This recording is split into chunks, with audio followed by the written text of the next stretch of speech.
People का ये पुराना पेड़ गवाह था कि रामचरण ने अपनी जिंदगी को पटरी पर लाने के लिए कितने पापड़ बेले थे। शहर की एक छोटी सी नौकरी छूटने के बाद वह अपनी पत्नी शारदा के साथ वापस अपने गांव रामपुर लौट आया था। गांव में गुजारा करना आसान नहीं था। जेब खाली थी और दिल में कुछ कर गुजरने की तड़प। पर पेट की आग तड़प से नहीं, रोटी से बुझती है। शाम का समय था। रामचरण और शारदा अपने छोटे से मिट्टी के घर के आंगन में बैठे थे। इस तरह कब तक चलेगा जी? शहर से आए 3 महीने हो गए, जमा पूंजी खत्म होने को है। आज राशन वाले ने भी कह दिया कि अगली बार बिना पैसों के सामान नहीं मिलेगा। मुझे अपनी फटी साड़ी की चिंता नहीं है, पर कल घर में चूल्हा कैसे जलेगा ये सोचकर दम घुटता है। मैं कोशिश तो कर रहा हूँ शारदा। जमींदार के यहाँ मजदूरी मांगी तो उसने मना कर दिया।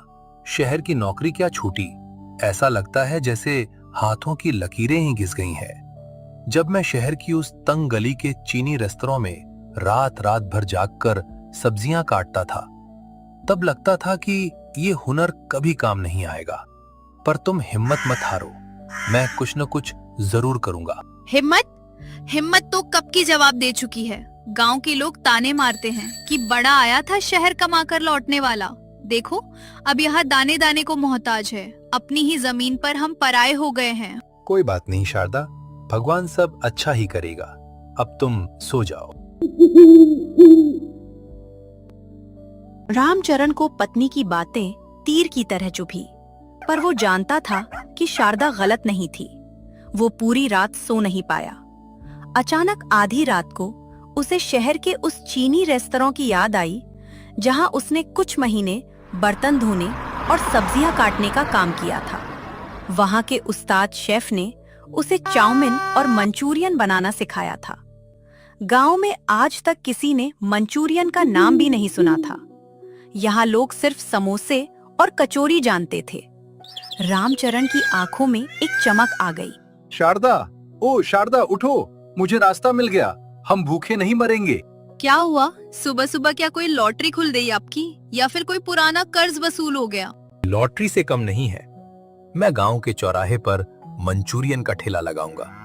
शहर का वह स्वाद जो मैंने सीखा था, पत्ता गोभी, मैदा, प्याज और कुछ खास सॉस। बस थोड़े से पैसों में काम शुरू हो जाएगा। मंचूरियन? ये क्या बला है? गांव के लोग तो दाल चावल और समोसे के अलावा कुछ नहीं जानते। यहाँ तुम्हारा ये विदेशी खाना कौन खाएगा? लोग हंसेंगे हम पर कि देखो, शहर से आकर घास फूस बेच रहा है। मुझ पर भरोसा रखो। स्वाद एक ऐसी चीज है जो हर सरहद पार कर जाती है। जब शहर के बड़े बड़े बाबू इसे चाव से खा सकते हैं, तो हमारे गांव के लोग क्यों नहीं? बस तुम मेरा साथ दो। अपनी बची हुई आखिरी चांदी की चूड़ी मुझे दे दो, ताकि मैं शहर से सामान और एक पुराना ठेला ला सकूं। मैं वादा करता हूं, इसे बेकार नहीं जाने दूंगा। शारदा ने भारी मन से अपनी आखिरी चूड़ी रामचरण को दे दी। रामचरण शहर गया और ठेला, गैस सिलेंडर, कड़ाही और चीनी मसाले ले आया। अगले ही दिन गांव के मुख्य चौराहे पर एक पुरानी नीम के पेड़ के नीचे रामचरण के असली चीनी मंचूरियन का बोर्ड लग गया। शुरुआत के 2 दिन तो लोग सिर्फ कौतुक से ठेले को देखते रहे, कोई पास नहीं आया। मंगत राम, जो गांव का पुराना हलवाई था और जिसकी दुकान ठीक चौराहे के दूसरी तरफ थी, वह रामचरण को देखकर जोर जोर से हंसता था और अपने ग्राहकों के कान भरता था। अरे देखो भाई, रामचरण शहर से कोई भूतिया खाना लाया है। काले काले गोले, लाल लाल पानी। अरे रामचरण, हमारे रामपुर के लोग शुद्ध घी के समोसे और देसी कचौड़ियां खाते हैं। ये चूहे का खाना कोई नहीं छुएगा। अपनी चूड़ी तो डुबाई ही, अब ये ठेला भी कबार में बेचेगा। मंगत भाई, हर नई चीज पहले पराई लगती है। एक बार चक्कर तो देखिए, उंगलियां चाटते रह जाएंगे। हमारी कढ़ाई भले ही छोटी है, पर नीयत साफ है। और वही हुआ। तीसरे दिन गांव के सुक्खा चाचा के पोते ने अपनी जिद पर 5 रुपए की आधी प्लेट मंचूरियन चखी। मसालेदार, खट्टा मीठा और तीखा स्वाद उसकी जुबान पर ऐसा चढ़ा कि उसने पूरे गांव में ढिंडोरा पीट दिया। देखते ही देखते रामचरण के ठेले पर भीड़ उमड़ पड़ी। शाम होते होते सारा माल बिक गया और बर्तनों के पेंदे दिखने लगे। जी, ये तो कमाल हो गया। आज पूरे 500 रुपए का मुनाफा हुआ है। मुझे माफ कर देना, मैंने आप पर शक किया था। इस चांदी की चूड़ी ने तो हमारी किस्मत की कलाई ही बदल दी। मैंने कहा था ना शारदा, मेहनत और सही हुनर कभी बेकार नहीं जाता। ये तो बस शुरुआत है।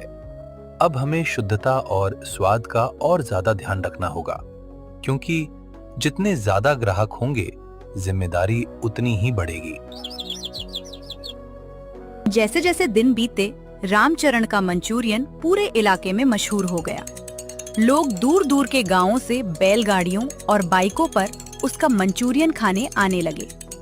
जहां रामचरण के घर में खुशहाली लौट रही थी, वहीं दूसरी तरफ चौराहे के पार मंगत राम की दुकान सूनी होती जा रही थी। उसके समोसे दिन भर कढ़ाई में पड़े पड़े ठंडे हो जाते और कोई पूछने वाला नीच था। मंगत राम के दिल में ईर्ष्या का बारूद धीरे धीरे सुलग रहा था। इस 2 कौड़ी के रामचरण की हिम्मत कैसे हुई मेरी दुकान ठप करने की? 30 साल से रामपुर में मेरा राज था। अब इस अजीबोगरीब गोले को बेचने वाले के यहाँ लोग लाइन लगा रहे हैं। लोग मेरे समोसे भूल गए। मुझे कुछ ऐसा करना होगा जिससे इसका नाम हमेशा के लिए बदनाम हो जाए। ईर्ष्या जब हद से बढ़ जाती है तो वह साजिश का रूप ले लेती है। मंगत राम ने पहले तो रामचरण के खिलाफ गांव में अफवाहें फैलाना शुरू किया कि वह मंचूरियन में नशीली चीजें मिलाता है। लेकिन जब लोग फिर भी नहीं रुके तो उसका क्रोध नियंत्रण से बाहर हो गया। एक शाम जब रामचरण के ठेले पर भारी भीड़ थी और सुक्खा चाचा भी वहां मौजूद थे, मंगत राम अपने 3-4 गुंडों जैसे दोस्तों के साथ लाठियां लेकर वहां पहुंचा। ए रामचरण, बंद कर अपनी ये गंदी दुकान। तू गांव के लोगों के स्वास्थ्य के साथ खिलवाड़ कर रहा है। ये आप क्या कह रहे हैं मंगत भाई? मेरा खाना बिल्कुल ताजा और साफ होता है। आप खुद खाकर देख लीजिए। मैंने कभी किसी को शिकायत का मौका नहीं दिया। क्या खाकर देखूं? तू इसमें केमिकल मिलाता है। कल रात से मेरा पेट खराब है सिर्फ तेरा ये तीखा पानी पीने से। तू हमारे गांव की संस्कृति और खान पान को बिगाड़ रहा है। अरे मंगत, क्यों बिना बात के गरीब पर बिगड़ रहा है? हम सब भी तो रोज यही खा रहे हैं, हमें तो कुछ नहीं हुआ। तेरी दुकान नहीं चल रही तो तू न्याय का ढोंग मत कर।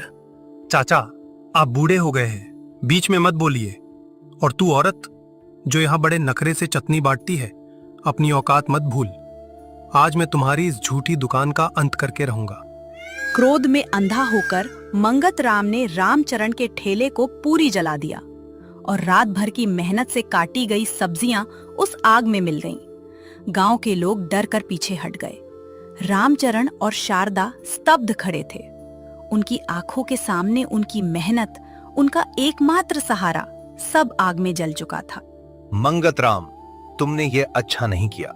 तुमने सिर्फ मेरा ठेला नहीं तोड़ा, मेरी रीढ़ की हड्डी तोड़ने की कोशिश की है। याद रखना, गरीब की हाय बहुत बुरी होती है। जो करना है कर ले। पुलिस के पास जाएगा? जा, मेरी पहुंच ऊपर तक है। अब अगर इस चौराहे पर दोबारा कदम भी रखा तो हाथ पैर तोड़कर घर बैठा दूंगा।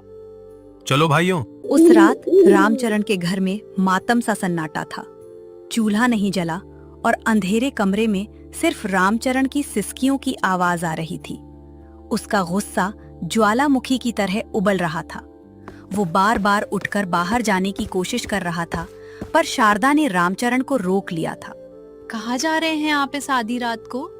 मैं उसकी दुकान जलाने जा रहा हूँ शारदा। उसने हमारी पूरी जिंदगी सड़क पर बिखेर दी। मैं चुप नहीं बैठ सकता। कानून और गांव वाले सब तमाशा देख रहे थे। मुझे खुद अपना इंसाफ करना होगा। गुस्सा कमजोरी है जी, और बदले की आग में हम खुद जल जाएंगे। अगर आप उसकी दुकान जला देंगे तो पुलिस आपको जेल में डाल देगी, फिर मेरा क्या होगा? मंगत राम यही तो चाहता है कि आप कोई गलत कदम उठाएं और हमेशा के लिए रास्ते से हट जाएं। हमें लड़ना है, पर लाठी या आग से नहीं, अपने हुनर की ताकत से। लेकिन शारदा, हमारे पास अब कुछ नहीं बचा। कढ़ाई टूट गई, सामान जलकर बर्बाद हो गया। अब तो पैसे भी नहीं हैं कि दोबारा सामान ला सकूं। ये देखिए, ये वो पैसे हैं जो मैंने रोज की कमाई से बचाकर गुल्लक में रखे थे।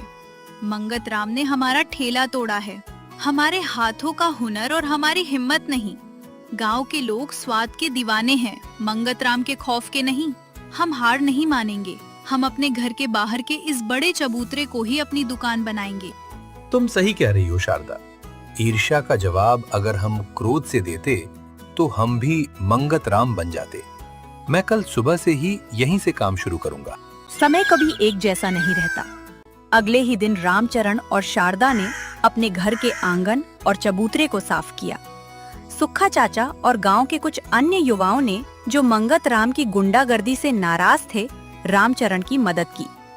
उन्होंने घर के बाहर एक साफ सुथरा बैनर लगा दिया, रामचरण का शुद्ध और स्वादिष्ट मंचूरियन अब नए स्थान पर। गांव के लोगों ने मंगतराम की इस घटिया हरकत के विरोध में उसकी दुकान का पूरी तरह से बहिष्कार कर दिया। अब कोई उसकी दुकान की तरफ देखता भी नहीं था। देखते ही देखते रामचरण के घर के बाहर लोगों की ऐसी कतारें लगने लगी कि रास्ता जाम होने लगा। रामचरण का नाम और काम अब आसपास के कस्बों तक पहुंच गया था। वहीं दूसरी तरफ मंगतराम का अहंकार उसके पतन का कारण बन गया। कर्जदार उसके घर के चक्कर काटने लगे और उसकी दुकान पर मक्खियां भिनभिनाने लगी। 1 महीने बाद एक दोपहर रामपुर में मूसलाधार बारिश हो रही थी। रामचरण की दुकान के शेड के नीचे लोग गर्मा गर्म मंचूरियन का आनंद ले रहे थे। तभी दूर से एक थका हारे फटेहाल कपड़ों में कदम बढ़ाता हुआ व्यक्ति उनके घर की तरफ आता दिखाई दिया। वह कोई और नहीं, मंगतराम था।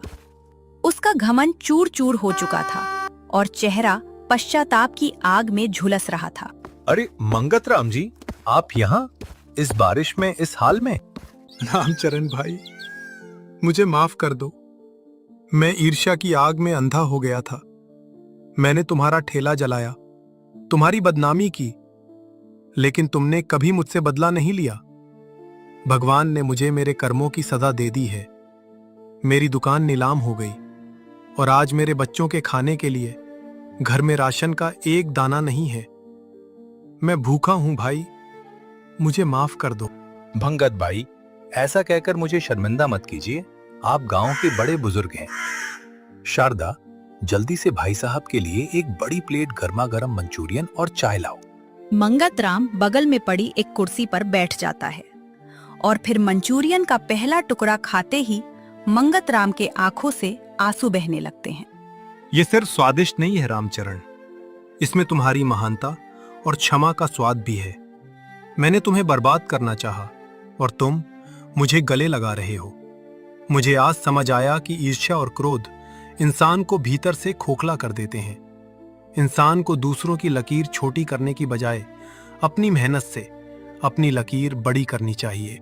मंगत जी, बीती ताही बिसारी दे। जीवन का यही नियम है कि मिलकर रहने में ही बरकत है। हम अपनी इस दुकान को अब एक बड़े रेस्तरां का रूप दे रहे हैं।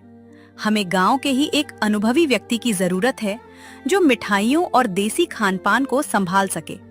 क्या आप हमारे साथ जुड़ेंगे? मैं जिंदगी भर तुम्हारा कर्जदार रहूंगा रामचरण। आज से मेरे भीतर का घमंडी हलवाई मर गया। अब सिर्फ एक मेहनती इंसान बचेगा। उस दिन रामपुर गांव ने एक बहुत बड़ी सीख सीखी। ईर्ष्या और क्रोध से कभी किसी का भला नहीं होता, वे केवल विनाश लाते हैं। रामचरण और शारदा के संघर्ष, धैर्य और क्षमाशीलता ने ये साबित कर दिया कि यदि आपके पास हुनर है और आपकी नीयत साफ है, तो दुनिया की कोई भी ताकत आपको आगे बढ़ने से नहीं रोक सकती। गांव का मंचूरियन वाला अब केवल एक दुकान नहीं, बल्कि पूरे इलाके के लिए प्रेम, मेहनत और कामयाबी की एक मिसाल बन चुका था।